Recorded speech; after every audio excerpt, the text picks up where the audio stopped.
berhasil ini menjadi legacy untuk bangkitnya ekonomi Indonesia. Kalau tidak berhasil, ini jajaran Kementerian Koperasi adalah orang yang paling bertanggung jawab dunia akhirat. Dalam rapat yang berharga ini, izinkan saya merekomendasikan beberapa hal. Pertama, mendesak dan meminta Kementerian Koperasi untuk menyusun roadmap koperasi merah putih, hulu, tengah, dan hilir, termasuk mitigasi resiko. Kedua, pendataan desa yang akurat, aktual, dan relevan, menyangkut kondisi kebutuhan dan potensi real desa, sehingga perlu kiranya berkoordinasi dengan Kementerian Desa. Yang ketiga adalah terkait skema pembiayaan, menyusun skema pembiayaan yang bersumber dari pemerintah pusat, daerah, dan desa, serta dari badan usaha, negara maupun swasta, serta mitigasi resiko dari pembiayaan ini. Yang keempat, mendesak Kementerian Koperasi bekerja sama dengan kementerian lain yang ditugaskan, 13 kementerian Bapak kalau saya tidak salah, betul? 13 kementerian dan 13 kementerian, lembaga, dan juga ada badan di sana untuk inventarisir dan optimalisasi aset pemerintah pusat, daerah, dan desa, serta aset BUMN, BUMD, dan BUMDes. Yang juga melakukan inventarisir terhadap koperasi yang telah existing dan bidang usahanya apa.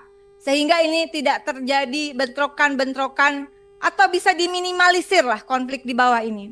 Yang kelima adalah mendesak Kementerian Koperasi fokus usaha koperasi sesuai dengan amanat para pendiri bangsa kita di bidang produksi, distribusi, dan industri, terutama 5 bidang industri yang menjadi penting juga produksi dan distribusinya, yaitu pertama, sandang, pangan, dan papan. Kedua, energi khususnya energi terbarukan. Ketiga, bahan baku industri. Keempat, farmasi dan obat-obatan tradisional, serta pariwisata.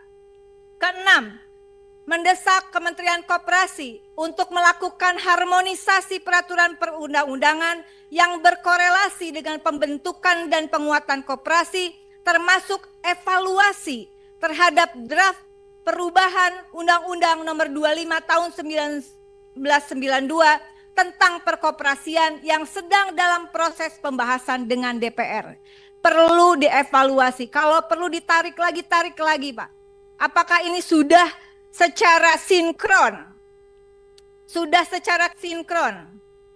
Pak Sekjen, mohon perhatiannya, karena apabila dikehendaki, sesmen ya, apabila dikehendaki kemudian koperasi menjadi instrumen pula agar terjadinya penyaluran subsidi negara yang akurat dan tepat, saya kira harus juga ada harmonisasi dengan peraturan perundang-undangan, khususnya Perpres terkait beberapa subsidi yang itu sudah ada, Pak.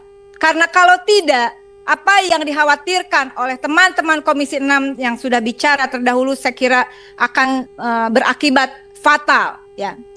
Itu saja yang saya sampaikan, cukup panjang, tetapi karena saya terlalu bersemangat. Ini momentum kita semua. Ini bukan hanya persoalan kehendak orang per orang. Ini adalah suatu kehendak bersama. Dan ini harus menjadi gerakan nasional. Gerakan kita semua. Ini momentumnya. Mumpung langsung dikeluarkan instruksi presidennya, tinggal implementasinya. Kawal semua pihak. Bahwa koperasi Desa Merah Putih, Bapak. Makanya saya bilang, Pak Menko, fokus, Pak, fokus. Hal-hal yang tidak menyangkut koperasi desa bisa diwakilkan, Bapak tanggapi, wakilkan, Pak. Jadi Bapak nggak keselip lidah. Dan ini sangat penting karena ini adalah hajat besar, Pak Menko. Hajat besar, Pak. Jangan sampai gagal, Pak. Momentum tidak datang 2 kali, Pak. Ini legacy, Pak. Kalau berhasil ini menjadi legacy untuk bangkitnya ekonomi Indonesia. Kalau tidak berhasil, ini jajaran Kementerian Koperasi adalah orang yang paling bertanggung jawab dunia akhirat. Ya, kalau ini sampai gagal. Betul, Pak. Jadi mari kita bersemangat, dan tolong terakhir tadi pesan juga dari Ibu Ketua, libatkan kami sebentar lagi reses dalam sosialisasi, setidaknya infokan Pak. Jadi kami bisa hadir untuk daerah-daerah pemilihan kami. Dan pribadi dari saya mohon pengawalan, saya sedang melakukan riset untuk Koperasi Desa Merah Putih berbasis data desa presisi di salah satu desa di Provinsi Bali. Di Bali. Terima kasih semuanya, selamat berjuang seluruh jajaran Kementerian Koperasi dan kita semua. Saya sangat antusias karena bagi saya ini harus menjadi legacy kita bersama karena kita sedang menjalankan hutang sejarah dari para pendiri bangsa yang harus kita lunasi. Terima kasih. Wallahul muwaffiq ila aqwamit thoriq. Wassalamualaikum warahmatullahi wabarakatuh.